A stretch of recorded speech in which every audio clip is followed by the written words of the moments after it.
Report आपको दिखाते हैं कैसे एमसीडी के चुनाव को बीजेपी और आम आदमी पार्टी पोस्टर वॉर के जरिए लड़ रहे हैं। जरा देखिए।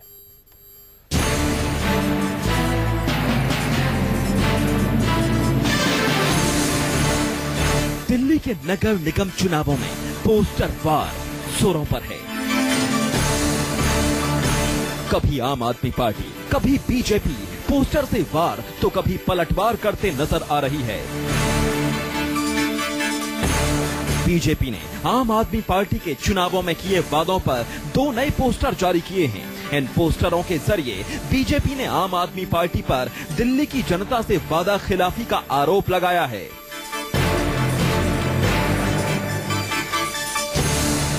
अब जरा इस पोस्टर को देखिए। इस पोस्टर में बीजेपी ने आप पर निशाना साधते हुए जनता से किए वादों, फ्री वाईफाई, दिल्ली में सीसीटीवी, आम आदमी कैंटीन जैसे वादों पर सवाल पूछे हैं। चुनावी वादे केजरीवाल के फ्री वाईफाई, क्रॉस का निशान है डीटीसी बसों में मार्शल, क्रॉस का निशान है 15 लाख सीसीटीवी कैमरे, क्रॉस का निशान है 8 लाख युवाओं को रोजगार, क्रॉस का निशान है और 500 नए स्कूल, 20 नए कॉलेज। कुछ भी नहीं है। ये तमाम वादे दिखाए गए हैं और दिल्ली की जनता को समझाने का प्रयास किया गया कि जो वादे अरविंद केजरीवाल ने दिल्ली विधानसभा चुनाव में किए थे वो पूरे नहीं कर पाए हैं। पोस्टर वॉर के जरिए बीजेपी दिल्ली सरकार को फेल बताने में जुटी है और आम आदमी पार्टी के केजरीवाल और विजेंद्र गुप्ता वाले पोस्टर की तर्ज पर सवाल पूछ रही है। दिल्ली की जनता किसे वोट देगी? दिल्ली की आम आदमी पार्टी एक पॉलिटिकल पार्टी ने दिल्ली की सरकार का, दिल्ली की जनता का जो पैसा अनियमितताओं के तहत दूसरे राज्यों में खर्च किया है अपने प्रचार के लिए, स्वयं सरकार के लिए, अपने व्यक्तिगत प्रचार के लिए, उसको कोर्ट ने आदेश दिया है।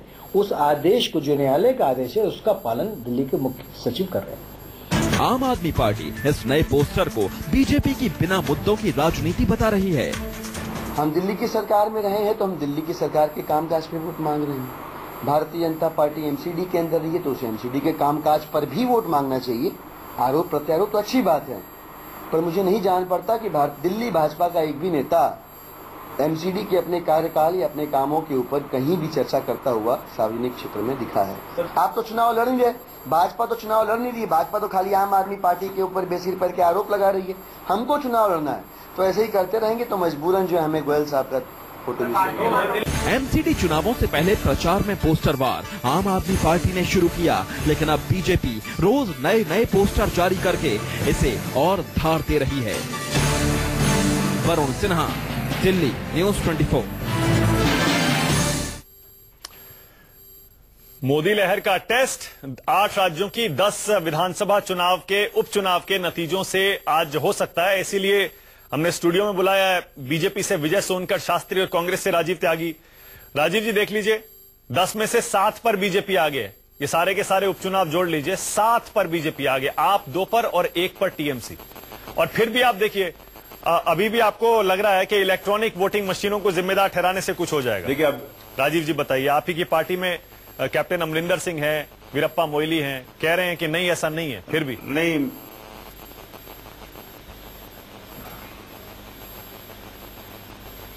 मैं भी ये नहीं मानता हूं कि इसमें कहीं कोई बहुत ज्यादा सत्यता है। इलेक्ट्रॉनिक वोटिंग मशीन वाला जो मामला है, जब हम हार जाते हैं तो इस तरह के एक्सक्यूज लेने से कोई फायदा नहीं होता। हमें निश्चित रूप से देखना चाहिए कि हारे क्यों। दूसरी बात मैं कहना चाहूंगा कि दिल्ली में जिस तरह से हम आम आदमी पार्टी को पछाड़ने का काम कर रहे हैं, उसके कारण है मानक जी, शुंगलू कमेटी की रिपोर्ट जिसको कांग्रेस ने निकलवा करके सूचना के अधिकार के तहत हमने जारी किया, उसमें अगर आप देखेंगे तो पाएंगे कि आम आदमी पार्टी ने जिस तरह से सत्ता का बंदरबाट किया, विदेश यात्राएं हों, चाहे वो सरकारी जमीनों का आवंटन हो, चाहे वो भाई जवाब हो, मैं आपकी दाद दे रहा हूं, आपकी ईमानदारी की दाद दे रहा हूं। राजीव जी, आपकी ईमानदारी की दाद दे रहा हूं।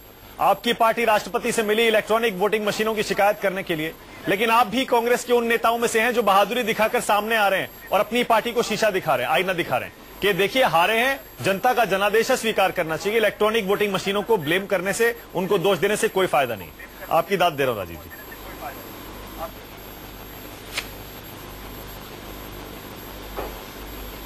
देखिए मानक जी, बहुत स्पष्ट मैं एक बात कहना चाहता हूं। बहुत स्पष्ट ये है कि आम आदमी पार्टी ने जिस तरह से दिल्ली में चुनाव से पहले या चुनाव के दौरान जिस तरह की बातें की गई थी, क्या उन बातों का आम आदमी पार्टी ने अपने सार्वजनिक जीवन में उतारा? जिस तरह से बात की गई थी कि मैं कोई गाड़ी नहीं लूंगा, मैं कोई बंगला नहीं लूंगा, और शुंगलू कमेटी की रिपोर्ट कहती है कि आपने बंगलों का आवंटन भी किया, जमीनों का आवंटन भी किया, आपने अपने रिश्तेदारों को भी कहना उसका सरकारी तब पदों को देकर के नवाजा, उनको 1-1 लाख 1.5 लाख रुपए की सैलरी दी सरकार के पैसों से। 97 करोड़ रुपए 97 करोड़ रुपए आम आदमी पार्टी के नेताओं ने प्रचार पे खर्च किए, उनमें से 29 करोड़ रुपए दिल्ली से बाहर प्रचार पे खर्च किए। तो क्या ये पैसा दिल्ली की जनता का नहीं था?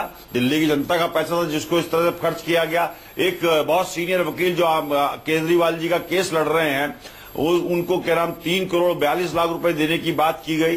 तो जो चिंता का विषय यह है कि ये भी पैसा दिल्ली के टैक्स पेयर्स का पैसा था। मानहानि के 7 मुकदमे वो झेल रहे हैं। क्यों ऐसी बातें करते हैं कि जो दूसरों को पीड़ा पहुंचाते हैं और खुद को भी पीड़ा पहुंचाते हैं? ठीक है, जब तक कोई तथ्य ना हो, जब तक कोई ऐसी बात ना हो जिसमें कि आप बेहतर तरीके से कह सकते हो।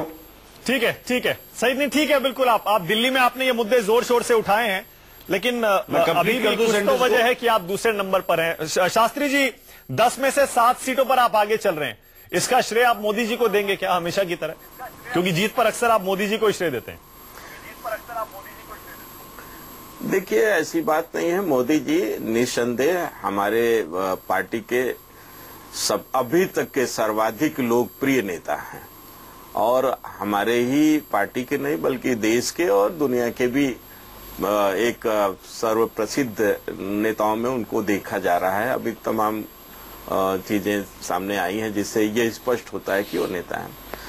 सवाल हम तो बस इतना कहना चाहेंगे कि ये जो भारी जीत मिल रही है, ये तो भारतीय जनता पार्टी को अब मिलेगी ही, क्योंकि हम लोगों ने बुनियादी काम गरीबों के लिए, जो एक सरकार का मतलब होता है कि सबकी सेवा करे, पर जो आर्थिक रूप से कमजोर, सामाजिक रूप से कमजोर लोग हैं उनकी मदद करनी चाहिए।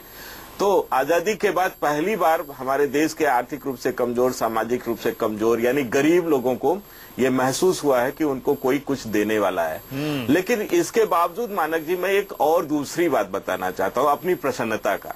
ये 7 सीटों के से जीत ये हमारी प्रसन्नता का कारण नहीं है। वेस्ट बंगाल में जो हम पीछे हैं, पर फिर भी वहां पर हम लोग अभी तक कांग्रेस से आगे हैं। ये हमारे वॉर रूम की रिपोर्ट है। ये हमारे लिए प्रसन्नता की बात है, क्योंकि वहां हम लोग कभी 4%, 5% से ज्यादा वोट ही नहीं मिलता। ठीक है, मैं समझ रहा हूँ शास्त्री जी, वहां की जनता में भी बीजेपी की स्ट्रैटेजी है कि आज जहां असेंबली बाइपोल हुआ है, वो सब राज्य तो ऐसा लगता है बीजेपी के कब्जे में ऑलरेडी हैं, या वहां उसका प्रेजेंस अच्छा है। अब आपके टारगेट पर बंगाल है, इसीलिए बंगाल पर आप ज्यादा फोकस कर रहे हैं। रुकिएगा शास्त्री जी, मेरे साथ दिल्ली से दिव्या और भोपाल से गोविंद गुर्जर भी जुड़े। एक बार गोविंद, 1 सेकंड में आ रहा हूं। दिव्या, जरा अपडेट दीजिए, दिल्ली में क्या हो रहा है रजौरी गार्डन सीट पर? देखिए, 17 राउंड के रिजल्ट आने हैं, 10 राउंड तक के रिजल्ट आ चुके हैं। जैसे जैसे राउंड्स बढ़ रहे हैं, वैसे वैसे जो मार्जिन है बीजेपी और कांग्रेस के बीच में बढ़ता जा रहा है। आम आदमी पार्टी तो पूरी तरीके से अब आउट होती नजर आ रही है। कांग्रेस की अगर बात करें तो 15,500 वोट अभी तक मिले हैं, और 25,500 वोट मनजिंदर सिंह सिरसा को इस वक्त मिल चुके हैं। यानी मार्जिन लगातार कांग्रेस और बीजेपी के बीच में बढ़ता जा रहा है, यानी जीत के बिल्कुल करीब है अब सिरसा जी। और आप उसका माहौल यहाँ साफ तौर पर देख सकते हैं। बीजेपी के कार्यकर्ताओं में जो है वो जोश दिख रहा है, मोदी मोदी के नारे लग रहे हैं, और कार्यकर्ता जो है वो काफी ज्यादा खुश नजर आ रहे हैं। उनका कहना है कि उन्होंने दिन रात मेहनत की है, और आज ये मेहनत का नतीजा है कि सिरसा जी की जीत हुई है। आज जी हमारे पंजाबियों का वैसाखी का त्योहार है। आज हमारे को 4 गुना खुशी मिली है, 4 गुना खुशी। एक तो हमारे कैंडिडेट की, और दूसरी हमारी जो वैसाखी है उसकी, और तीसरी खुशी ये है कि जो अरविंद केजरीवाल की यहाँ जमानत जब्त हो गई है, उससे सबसे ज्यादा हमारे को खुशी मिली है जी। ठीक है, इसका क्रेडिट किसको देंगे? मोदी जी को जी। क्रेडिट किसको देंगे? कार्यकर्ताओं की जीत नहीं दिख रही है। हाँ जी, ये कार्यकर्ता की जीत है। जो हमने नारा दिया था कि यूपी हुई हमारी है, अब दिल्ली की बारी है, आज हमने दिल्ली की शुरुआत कर दी है जीत की। दिव्या, 1 सेकंड में लौटूंगा। खुशी है दिव्या, 1 सेकंड। दिव्या, इन बीजेपी कार्यकर्ताओं की खुशी साफ दिख रही है। गोविंद, जल्दी से एक अपडेट दे सकते हैं? गोविंद, 2 सीट अटेर और बांधवगढ़, क्या हो रहा है गोविंद?